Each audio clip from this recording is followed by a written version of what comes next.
Good morning everyone. Diwali की रात भी ढल गई, छठ भी बीत गया।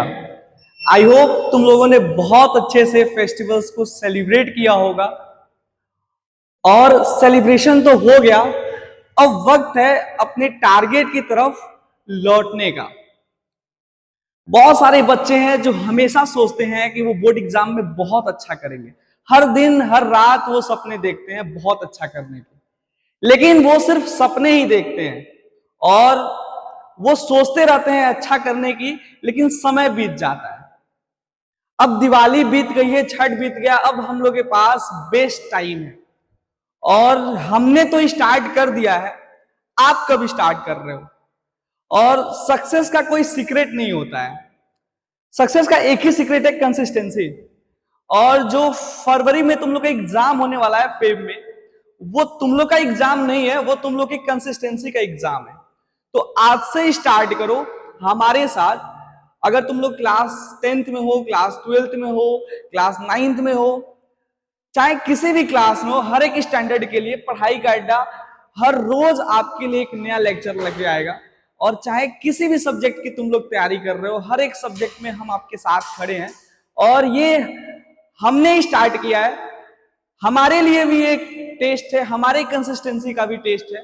तो आइए साथ में धमाल मचाते हैं। और कुछ लाइंस बोलना चाहूंगा मेरे प्यारे बच्चों।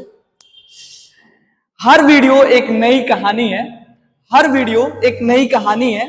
मेहनत से लिखी, जज्बा से सुनानी है। मेहनत से लिखी, जज्बा से सुनानी है। लाइक और शेयर का सिलसिला छोड़ो यारो, लाइक और शेयर का सिलसिला छोड़ो यारो, बस प्यार से देखना क्योंकि ये मेरी कहानी है। बस प्यार से देखना, ये मेरी कहानी है। तो चलिए आज स्टार्ट करते हैं। आज का हमारा लेक्चर होने वाला है केमिकल रिएक्शन एंड इक्वेशन के ऊपर। तो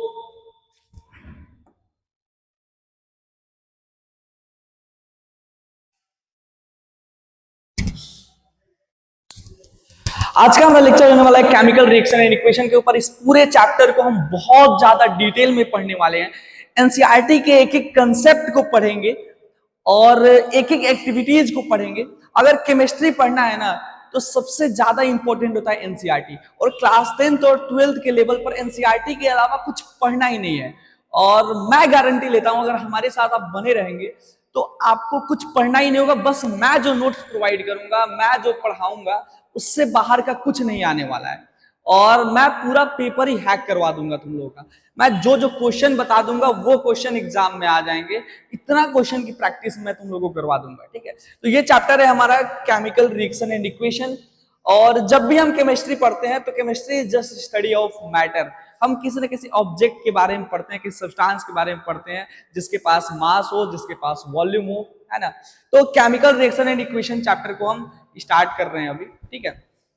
सबसे पहले पढ़ेंगे केमिकल रिएक्शन क्या होता है, उसके बाद पढ़ेंगे केमिकल इक्वेशन क्या होता है, ठीक है।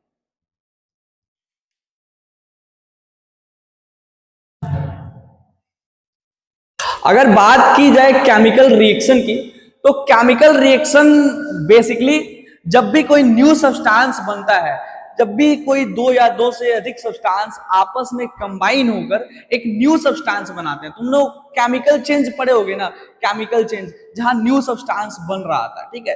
तो जहां कहीं भी न्यू सब्सटेंस बनता है उसको हम बोलते हैं केमिकल रिएक्शन, ठीक है। केमिकल रिएक्शन बेसिकली तीन चीजें इसमें होती हैं।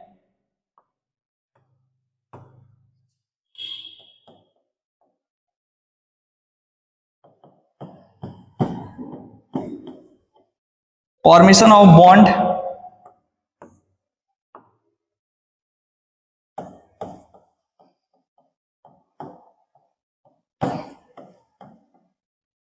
breakdown of bond,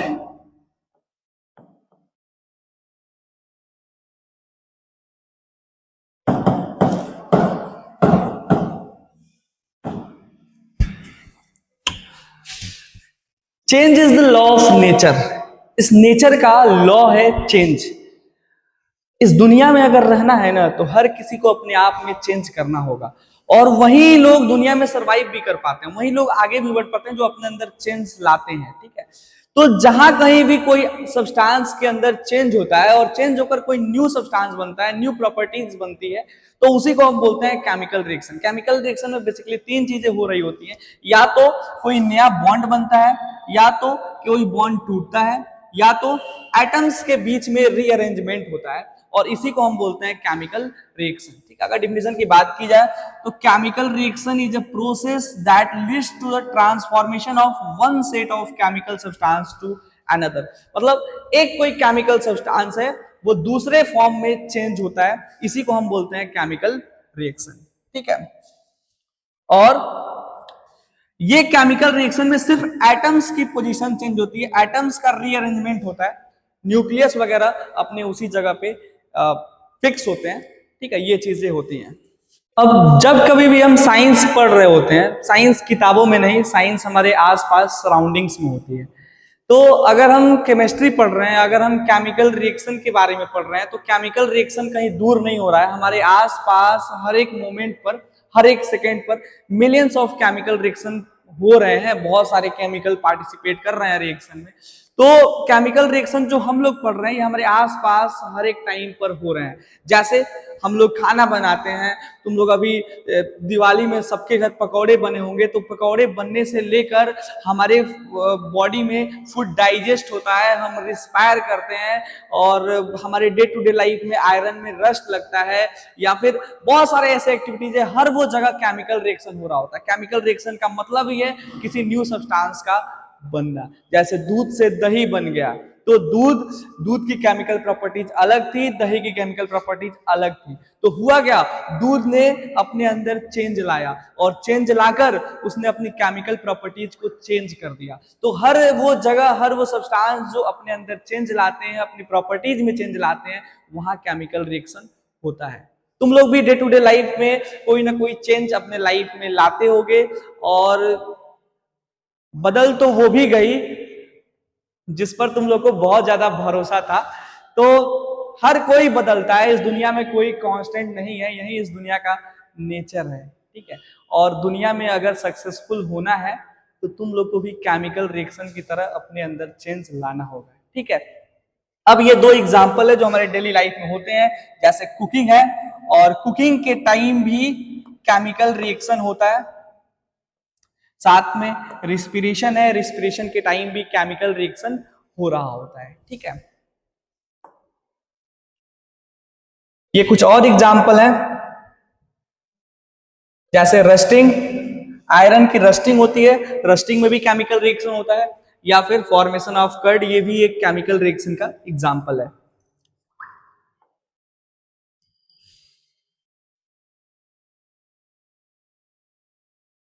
अब केमिकल रिएक्शन तो हर एक टाइम हो रहा है, लेकिन हमें कैसे पता चलेगा कि केमिकल रिएक्शन हो रहा है?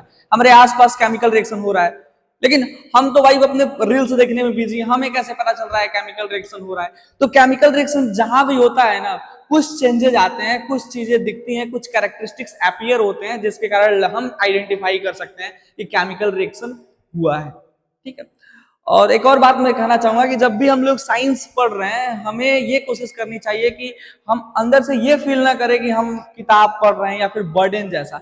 साइंस मतलब एकदम हमें, we should always feel freely while studying science. हम बहुत ही फ्री फील करते रहो तुम लोग भी हमारे साथ, और बहुत ही आसपास के सराउंडिंग से ही हम पढ़ना सीखेंगे केमिस्ट्री। ठीक है, तो हमें कैसे पता चलेगा केमिकल रिएक्शन हो रहा है? ठीक है, तो केमिकल रिएक्शन जब भी होता है, कुछ चीजें अपने साथ लेकर आता है, जैसे कि इवोल्यूशन ऑफ गैस। जब भी केमिकल रिएक्शन होता है, गैस इवॉल्व होता है।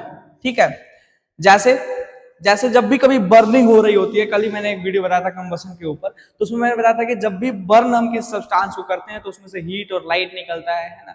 तो जब भी बर्निंग हो रही होती है किसी चीज की, तुम लोग देखोगे उसमें से CO2 निकल रहा है। ठीक है, या फिर कई बार हम किसी भी चीज को जलाते हैं, या फिर कई सारे ऐसे केमिकल रिएक्शन होते हैं जिसमें गैस इवॉल्व हो रहा होता है। तो केमिकल रिएक्शन की एक प्रॉपर्टी है कि जहां भी केमिकल रिएक्शन होता है, गैस इवॉल्व होता है। गैस जैसे कि ऑक्सीजन, गैस जैसे कि हाइड्रोजन, गैस जैसे कि CO2, है ना, ऐसे गैसेज इवॉल्व हो रहे होते हैं। ठीक है, इसके अलावा चेंज इन कलर होता है। तुम लोग अपने डे टू डे लाइफ में देखते होगे, जब भी आयरन का एग्जांपल लेते हैं, आयरन के अंदर रस्टिंग होती है, तो रस्टिंग के बाद उसका कलर जो है वो चेंज हो जाता है, ठीक है। इसके अलावा टेम्परेचर चेंज होता है, जब भी केमिकल रिएक्शन होता है टेम्परेचर में चेंज आता है।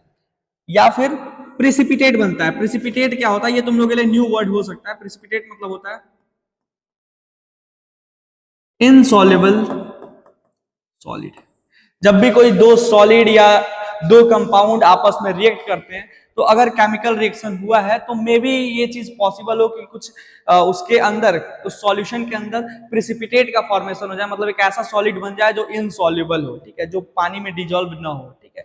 तो ये भी प्रिसिपिटेट फॉर्म हो सकता है। कोई जरूरी नहीं कि कोई केमिकल रिएक्शन होगा तो ये चारों कैरेक्टरिस्टिक एक साथ फॉलो अप होंगे।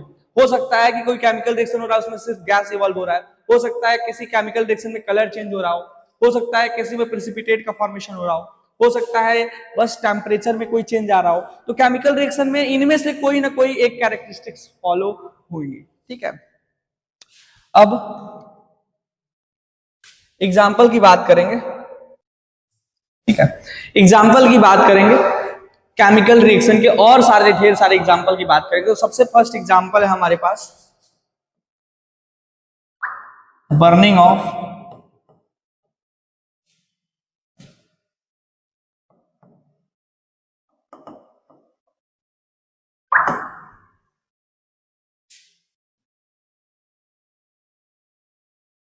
मैग्नीशियम। एक मेटल होता है और मैग्नीशियम की एक रिबन आती है, जब भी उसको हम बर्न करते हैं तो बर्निंग मतलब क्या होता है, कल हमने देखा था कि बर्निंग का मतलब सिर्फ ऑक्सीजन के प्रेजेंस में कोई ऑब्जेक्ट जब भी रिएक्ट करता है, कोई सब्सटेंस रिएक्ट करता है तो उसको हम बोलते हैं बर्निंग।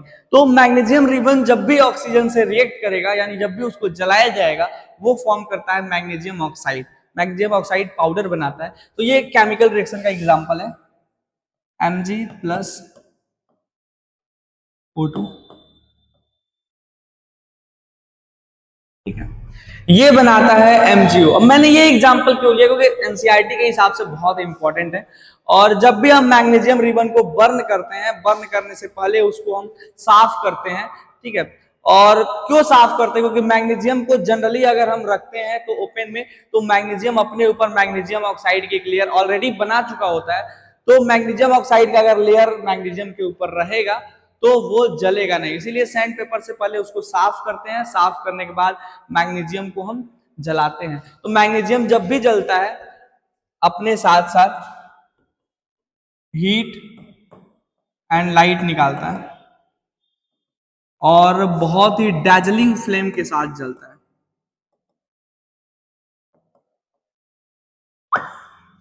White dazzling flame. और कई बार क्वेश्चन आता है कि why we should clean magnesium रिवर बिफोर बर्निंग। तो उसके पीछे का रीजन ये है कि मैग्नीशियम के ऊपर एक मैग्नीशियम ऑक्साइड की लेयर बन चुकी होती है, उसको क्लीन करके हमें हटाना होता है ताकि मैग्नीशियम इजिली बर्न हो जाए। और एक और क्वेश्चन ये आता है कि क्यों हमें उसे नेक्ड आई से नहीं देखना चाहिए, क्यों अवॉइड करना चाहिए जब भी मैग्नीशियम रिबन जल रहा होता है, क्योंकि ये बहुत ज्यादा वाइट डेजलिंग फ्लेम के साथ जलता है और ये हमारी आंखों को हार्म पहुंचा सकता है, ठीक है। इस वजह से हमें इसे अवॉइड करना चाहिए, इसके फ्लेम को देखना, ठीक है। ये बहुत इंपॉर्टेंट एग्जाम्पल होने वाला है जो आने वाले बोर्ड एग्जाम में आएगा।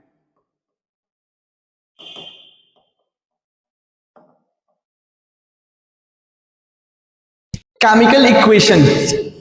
Chemical equation is just a representation, just a way of representing chemical reaction.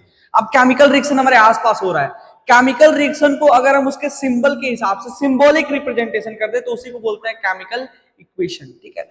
मतलब जितने भी एलिमेंट, जितने भी कंपाउंड पार्टिसिपेट कर रहे हैं, हम सबका सिंबल यूज करेंगे और उसके साथ हम एक एरो लगाएंगे और एरो के लेफ्ट साइड वाले को रिएक्टेंट बोला जाएगा, एरो के राइट साइड वाले को प्रोडक्ट बोला जाएगा। उसी को सिंबॉलिक रिप्रेजेंटेशन कर दिया जाए तो उसी का नाम हो जाता है केमिकल इक्वेशन। मतलब केमिकल इक्वेशन और केमिकल रिएक्शन ये दोनों अलग नहीं है, केमिकल रिएक्शन को ही रिप्रेजेंट करने का एक तरीका है केमिकल इक्वेशन, ठीक है। Chemical equation is the symbolic representation of a chemical reaction in the form of symbols and formula. Class 9th में तुम लोग सिंबल्स के बारे में पढ़े होगे। सोडियम का सिंबल Na होता है, पोटेशियम का सिंबल K होता है। तो किसी भी एलिमेंट का सिंबल और किसी भी कंपाउंड का फॉर्मूला उसकी हेल्प से अगर हम किसी केमिकल रिएक्शन को रिप्रेजेंट कर दें तो उसी को बोलते हैं केमिकल इक्वेशन। जैसे magnesium plus oxygen, magnesium plus oxygen है is equal to magnesium oxide.